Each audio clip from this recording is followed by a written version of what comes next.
So what is the popping sound you hear when you get adjusted by a chiropractor? Is it actually necessary? What happens if they treat you and you don't hear any pops? And when is popping bad for you?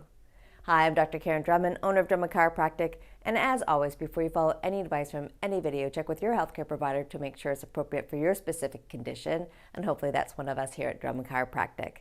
So what is that popping sound? So between every bone there's a joint, and in that joint there's joint fluid. And over time, if you're not stretching regularly, that joint is put under pressure and more pressure and more pressure. And what a chiropractor does is they assess every joint, and if they feel a joint is a little tighter than it should be, then they're going to do an adjustment. When the chiropractor adjusts it, the bones separate, and that decompresses the joint fluid. And just like anything, when you decompress fluid, bubbles come out of solution. Think of a soda can that's under pressure and you release that pressure and bubbles come out of solution. But unlike a soda can, your joints are an enclosed unit. So as soon as the gases are released, they pop. And that's the sound you're hearing when you have that popping sound. It's literally bubbles popping. It's not bones snapping over each other or ligaments snapping. It's bubbles popping. So what happens when you see your chiropractor and they adjust you and you don't hear that sound?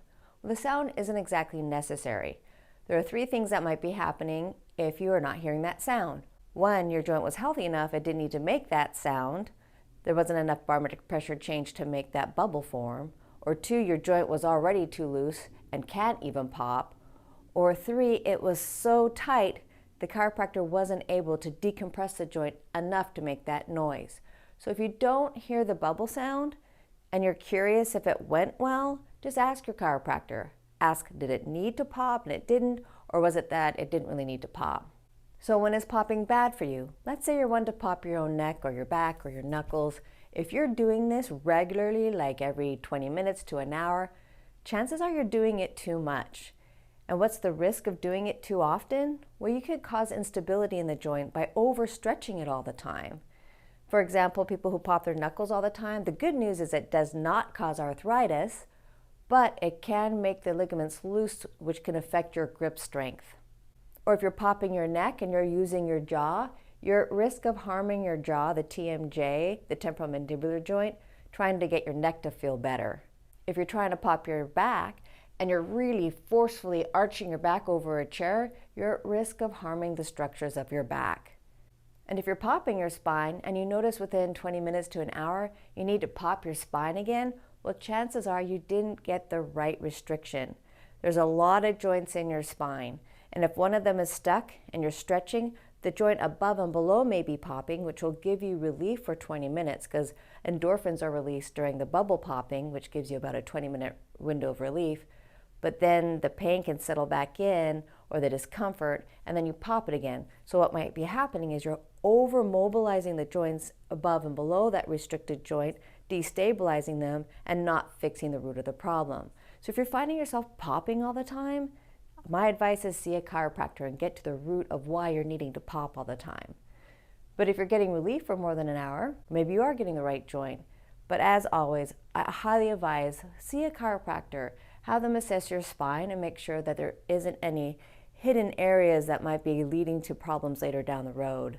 So when you do not adjust a joint, well, if the joint is already unstable and loose, and it might be hurting because the muscles around the joint are spasming trying to stabilize the region, the last thing you want to do is adjust it.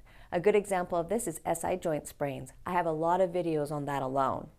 Or if you're at risk of bone fractures, if you have a bone disease or osteoporosis, it takes a very skilled chiropractor to mobilize the joints without harming the bones. Osteoporosis is not a hard contraindication, but again, you have to be very careful when you're getting manipulated by a chiropractor if you have any bone condition. I have a lot of videos that shows how we gently mobilize and treat people who have bone issues like osteoporosis. Can you be over-adjusted? And the answer, just like anything, too much of a good thing is possible. Chiropractic is extremely safe. But if you're over-adjusting something over and over, again, it can lead to instability. Just like I said earlier, if you're popping your neck or your back all the time or your knuckles, that's not something you want to do habitually.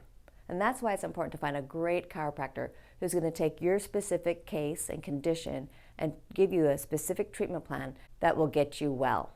and give you homework and stretches and exercises and dietary advice so you can stay that way.